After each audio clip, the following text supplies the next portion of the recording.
Revenons en France, il y a une semaine, un bilan faisait froid dans le dos, celui des violences en marge du sacre du Paris Saint-Germain en Ligue des Champions. 560 interpellations et 2 morts, dont l'un victime de plusieurs coups de couteau à Dax. Un adolescent de 16 ans était recherché par Interpol. Il a fini par se rendre hier soir. Il a été placé en détention provisoire. Stéphanie Pérez, Justine Wide et Marie-Pierre Cassignard.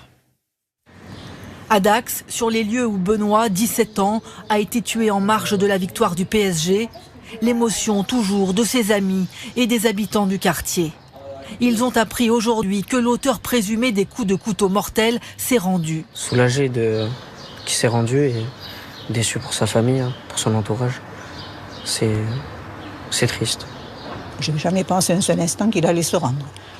Mais que voilà, qu'on l'arrête au plus vite, que ça évite d'autres drames peut-être. Le suspect, âgé de 16 ans, faisait l'objet d'une notice rouge d'Interpol. Activement recherché, il s'est finalement présenté au commissariat de Bordeaux hier. Il a été auditionné aujourd'hui par un magistrat du tribunal de Mont-de-Marsan. Selon le procureur, après avoir gardé le silence lors de cette première comparution, il a été mis en examen pour assassinat et placé en détention provisoire. L'adolescent est connu des services de police pour des faits de port d'armes. Parallèlement à son interrogatoire, son père et sa sœur ont été interpellés pour des vérifications sur leur éventuelle complicité.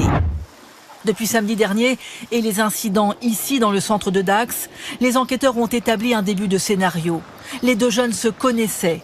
L'auteur des coups de couteau aurait prémédité son geste après une futile histoire de vol de casquette.